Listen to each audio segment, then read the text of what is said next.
Okay, so ikukuwento ko ngayon yung mga pangyayari, bakit ganyan yung title ng video natin 'no. November 30, 2025, pauwi na kami from Zambales 'no. Nasa Dinlupihan, Bataan kami, nag-stop over muna kami para magkape sa Dunkin. And then nung pauwi na kami, nung paalis na kami dun, pinainit ko yung makina ng motor, tapos nung aalis na mismo kami, nakasakay na ako sa motor, bigla siya namatay. So, inisip ko na baka CKP yung sira kasi dati nangyari na rin yun, eh, 'no. Nasa Ortigas ako, pag-start ko 'no, nabuhay siya tapos namatay. And then pinatay ko yung motor, push start ulit, gumana naman, nakauwi ako. So, inisip ko baka CKP ang sira. Ngayon ang ginawa namin from Dinalupihan, Bataan, hinila namin 'no, buti may dalang tali yung kasama ko.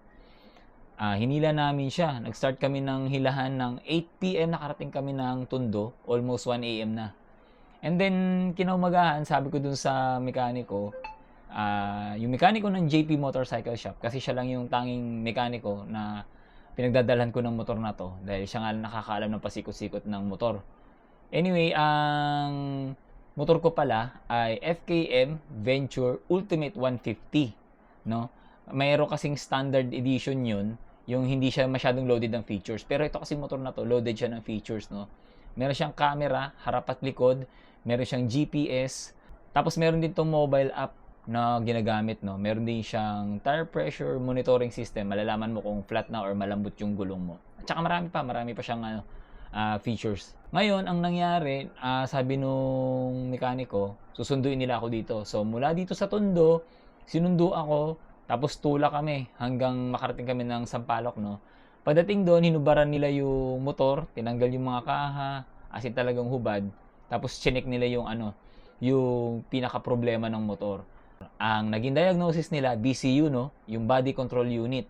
Ito yung itsura nung BCU na sinasabi ko. Ayan siya. Ito yung number ng ano, ito yung itsura, tsaka ito rin yung number nung nakakabit dun sa motor ko. And then nag-PM ako sa ano, sa FKM Customer Service kasi sila lang yung alam kong makukuhanan ko nun. Ngayon kinausap ko yung warehouse, sabi ko kung puwedeng pumunta ba sa kanila. Puwede naman daw pumunta sa kanila, 'no. Ngayon, pumunta ako sa kanila noong December 6, pumunta ako sa ano, sa San Simon, Pampanga 'no. So from Tondo, bumiyahe ako, pinahiram ako ng motor ni Sir JP, yung may-ari ng shop. Pumunta ako ng Pampanga, San Simon, so ilang kilometers din yung binahe natin para lang makuha 'no, yun ang personal, yung BCU. Pagdating dun, inasikaso naman tayo agad, pinatuloy tayo. Tapos pumunta kami dun sa mga parts 'no, may mga BCU. Ang problema, ulitin ko ha, may mga BCU. Ang problema lang, hindi katulad ng number na hawak ko, yung number na meron sila do'n. At sabi din nung staff na nakausap ko via SMS, hindi raw siya sure kung compatible daw yon, 'no? 'Yun ang sinasabi niya. Sabi niya kasi, pang V2 daw yon tapos may TCS. Eh, inisip ko V2 rin naman yung sa'kin, tsaka may TCS or traction control system. Pero sabi nga hindi raw siya sure kung compatible. Pero, dahil nga sila yung staff do'n na sila yung nandodo'n sa planta, sila yung mas nakakaalam 'no. So, okey sige, baka nga naman hindi compatible. So, naghanap. Tapos, pinatuloy muna ako do'n sa lobby, tapos naghintay ako do'n siguro mga ilang minuto rin, pero parang matagal, eh. Siguro dahil naiinip na ako kasi gusto ko rin naman na may balita. Pumunta ako do'n sa area nung staff, sabi ko, "Sir, any update doon sa BCU na hinahanap ko?" Sabi niya, "Sir, naghahanap pa ako sa ano, sa mga branches." Naisip ko naman kung meron sa branches, sana hindi na ako pumunta ng San Simon kasi nga ang layo 'no, medyo hassle.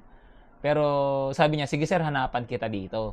Pumunta siya dun sa area kung saan binubuo yung mga motor, siguro mga ilang minuto rin, tapos nandudun lang ako sa area kung saan nakalagay yung mga motor na nabuo na 'no, sa warehouse. Tapos lumapit siya sa'kin, sabi, "Sir, may ito, may mga BCU." Okey, sige may BCU, so tinignan namin isa-isa. Iba-iba ng number talaga 'no, hindi siya yung angkop dun sa or hindi siya katulad nung BCU na hinahanap ko. Tapos hanggang sa may nakita kaming isa, pero wasak yung likod. So inisip ko baka yung likod kaya wasak yun, siguro ginagamit nila yun para siguro malaman kung mare-repair pa ba yung mga gano'n. Hanggang sa nakakita ulit kami ng isa, nag-iisa na lang talaga siya na katulad nung BCU na hanap ko. Tapos tinanong ko siya, "Sir, ito ba, ayos o hindi?" Sabi niya, "Hindi ko sure sir." Hindi ko sigurado. Sabi ko, "Sir, baka meron kayong way to test itong hawak natin kung ayos ba siya o sira." Sabi niya, "Ayun lang sir, wala." So medyo hesitant na ako nung time na yun kasi siyempre nga naman kung sira, sayang yung pinunta ko dun 'no. Kung buo siya, kung ayos siya, maganda, mapapatakbo natin yung motor. Tapos sabi ko, "Sir, paano 'to, babayaran ko na ba?" Sabi niya, "Ay hindi muna." Sabi ko, "Paano yun sir?" Kung sabi niya kung ayos daw yung ano, yung piyesa, i-transfer ko na lang sa kanila, 'no. Tapos kung hindi, siyempre wala akong babayaran. So yun, umalis ako dun, wala silang binigay sa'kin na documents, wala akong pinirmahan na any papers. Even yung document para sa guard kasi, sa pagkakatanda ko meron inaabot sa guard, eh, kasi dati na ako nagpunta dun. May inaabot sa guard para i-check kung ano yung service na ginawa tsaka kung ano yung piyesang binili mo, 'no. Siya nga pala yung presyo nitong BCU na 'to na sinasabi ko is ₱12,000. Gano'n siya kamahal, 'no. So medyo madugo, eh, 'no. Pero yun nga, nagduda na rin ako na baka nga naman talaga sira yung piyesang ibinigay sa'kin.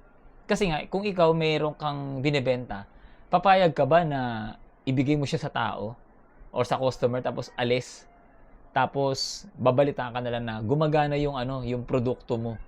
Okey sige bayaran mo. Eh, paano kung naibigay mo yun sa maling tao yung produkto mo, hindi ka na babayaran, lugi ka dun, 'di ba? So naisip ko na baka sira yun. Pero siyempre, tayo naman, eh, wala namang masama kung susubukan natin kaysa wala tayong gawin 'no. So inuwi ko sa Sampaloc yung ano, yung piyesa, yung BCU. Pagsalpak namin, unfortunately, sira siya 'no, hindi siya gumana. Kahit magkatulad kami ng number, hindi siya gumana. Sira yung piyesang naiuwi ko.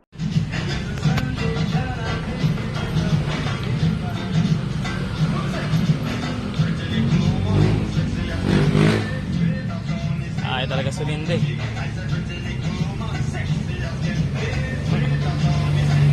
Tapos sinabi ko dun sa staff na, "Sir, ano, sira yung ano, yung BCU na binigay mo sa akin." Via SMS sumagot siya ng nakatawa na emoji, 'no. So medyo parang nakakadismaya yung gano'ng reply 'no, tinawanan ka lang. Pero dun sa FKM ano, Messenger, sumagot siya na, "Ayun lang." Kaya ayun, sa ngayon hindi pa nagagawa rin yung motor. Pero sinubukan ko kasi meron silang trade-in na tinatawag, yung, tawag dito, iso-swap mo yung luma mong motor sa bagong motor nila. And then nabanggit din ng, FKM customer service na kahit may sira yung motor mo, puwede mo siyang i-trade, pero i-a-assess pa yun. So ang nangyari sabi ko gano'n na lang, tapos kinuha nila yung number ko. Nung December 6 din kinuha nila yung number ko 'no, para nga naman tawagan ako ng ano, ng operations daw. December 6 yun ay anong araw yun? Wait lang ha. December 6, so Saturday siya, 'no? Kinuha nila yung number ko. So mag-expect ako ng tawag siguro by next week nun. So December 9 ako nag-expect ng tawag ng operations kasi nga i-a-appraise daw yung motor ko, eh. So kung ano yung magiging ano, kalalabasan nung, transaction namin, usapan namin kasi nga may sira yung motor. Yun yung magiging basehan nung idadagdag kong presyo. Ngayon, sa kasamaang palad, December 14, 'no? Isang linggo nang nakakalipas, wala pa ring tumatawag sa akin na operations ni FKM. Tapos yung customer service, wala ring pangangamusta kung, "Sir, ano, may tumawag na ba?" Ganyan. Kasi finollow up ko yun, eh. Finollow up ko nung December 9, kung tama ang pagkakatanda ko na, "Sir, ngayon ba tatawag sa akin yung ano, operation?" Sabi niya, "Sir, hintayin mo lang, tatawag sa'yo yun." Parang gano'n. Yun nga, sa kasamaang palad, December 14 na, ngayong nire-record natin 'tong video na 'to, wala pang tumatawag sa atin from FKM. Nakaka-disappoint lang kasi, walang piyesa na katulad nung hinahanap ko. May piyesa, ulitin ko ha, may piyesa, may available BCU, pero yung number na hinahanap ko, eh wala sila. Kasi ang rason nung staff doon, "Sir, kasi konti lang kayong ultimate user." Pero sabi ko, sa isip-isip ko, dapat may available na piyesa. Kasi nga, konti lang kami, so hindi mataas yung demand para doon sa piyesa na yon. Nagtanong din ako sa FKM Valenzuela kung tumatanggap sila ng trading. Yes daw. Pero nung dinisclose ko na may sira yung motor na iti-trade ko, pero willing naman ako magbayad, di ba? Willing naman ako mag-add ng cash. Hindi na sila nag-reply. Parang wala na. Sin zone na lang ako. Ganun na lang yun, no? Ngayon, hahanap tayo ng available na piyesa online kung saan meron. Magpapatuloy na lang siguro ako doon sa ano, sa online seller na kinukuhanan ko ng piyesa. Kasi baka siya may alam siya. Kasi nakakapanghinayang yung motor kasi kung wala tayong makikitang DCU, lalabas na tenga na lang siya, no? Parang disposable na yung motor, no? Parang ganon. Malakas yung motor, no? Malakas yung makina niya. Ilang beses ko nang nadala yan sa Cordillera, no? Sa Mountain Province, naihaong ko na siya sa highest point, no? Yung pinakamataas na kalsada sa Pilipinas, nadala ko na siya doon. Tapos 2 beses sa Atok, alam niyo naman siguro sa mga nagmomotor diyan na yung Atok matatarik din yung ahonan diyan no. Tapos saan pa ba? General Nakar, no? Nang off-road ng General Nakar, nadala na natin siya diyan. At hindi tayo napahiya, no? Talagang nadala natin ng maayos yung yung motor diyan, no? Hindi tayo tinirik ng motor na 'yan. Yun nga lang, may mga parts siya na madaling masira nung time na yun. Yung throttle positioning sensor, kung tama ako, nakakadalawang beses na ako magpalit niyan. Tapos yung ISC, 1 beses ko na siyang napalitan. CKP, nakapagpalit na rin ako niyan, no? Tapos ayun nga, yung battery hindi pa umaabot ng 1 year na agad, mabilis na siyang mag-lowbat, no. Kasi nga, ulitin ko, hahanap muna tayo ngayon ng available na pyesa online. Tapos i-update ko na lang kayo kung may makita ako o kaya kung umandar na yung motor. Tapos yun nga, medyo nakakalungkot lang kasi yung FKM hindi pa tumatawag sa atin, no? Para kahit paano maisop na natin sa kanila from ultimate going to standard. Yun yung medyo hindi loaded sa features, no? At the same time, mas madali yung pyesa, no? Tsaka hindi siya ganoon kaselan. Yun nga lang, hindi pa sila tumatawag kaya nakakalungkot, no? Tapos yun nga, sa part din ng customer service, hindi parang walang pangangamusta na, "Sir, tumawag na ba? Okay na ba yung motor mo? Kamusta na?"